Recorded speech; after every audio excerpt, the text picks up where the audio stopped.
प्यारे बच्चों, आज हम लोग नैतिक शिक्षा विषय को पढ़ने जा रहे हैं।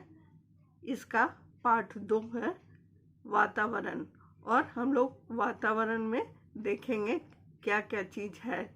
इसके पहले पाठ 1 में हम लोग आकाश पढ़े थे।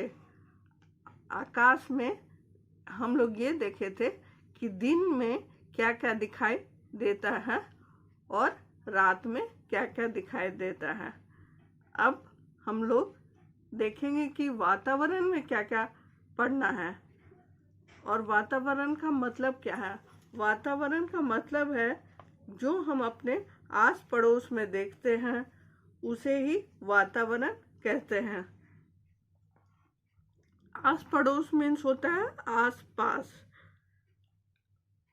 हम सब जल, वन, पहाड़, नदी तथा अन्य वस्तु से घिरे हुए हैं।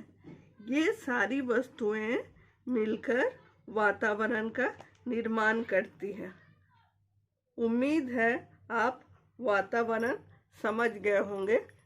इसे इंग्लिश में एनवायरनमेंट कहा जाता है। Anything that surround us is called environment. It can be living or non-living. तो आप लोग समझ गए होंगे बच्चे कि वातावरण किसे कहते हैं। अब हम लोग बुक में देखते हैं, पेज नंबर 4 में। इस पाठ को ध्यान से देखो।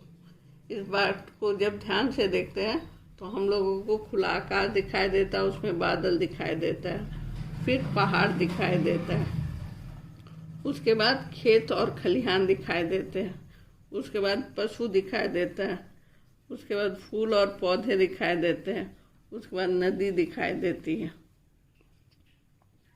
तो ये बहुत सुहावने लग रहे हैं देखने में। अब ये देखने के बाद आपके मन में ये विचार आएगा कि इस पाठ में प्रश्न कैसे आएंगे। तो मैं बता देती हूँ आप लोगों को। इस पाठ में इस तरह के प्रश्न आएंगे कि वातावरण में आप क्या देखते हैं। आपने जो कुछ भी देखा आपको लिख देना है। जैसे वातावरण में हम पहाड़, खेत खलिहान, पशु, फूल पौधे, नदी आदि देखते हैं। ये तो एक प्रश्न हुआ। दूसरा प्रश्न ये आ सकता है कि नदियों से हमें क्या प्राप्त होते हैं। अब हम ये सोचेंगे कि नदी से हमें क्या प्राप्त होता है। तो नदी से हमें बहुत कुछ प्राप्त होता है। सर्वप्रथम नदी से तो हमें पानी प्राप्त होता है, दूसरे मछलियाँ प्राप्त होती हैं, तीसरे खाद्य पदार्थ प्राप्त होते हैं और चौथी उपजाऊ मिट्टी प्राप्त होती है। तो इसे हम ऐसे लिख सकते हैं कि नदियों से हमें पानी, मछली, खाद्य पदार्थ, उपजाऊ मिट्टी आदि प्राप्त होते हैं। इस प्रकार हम इस प्रश्न का उत्तर दे सकते हैं। धन्यवाद।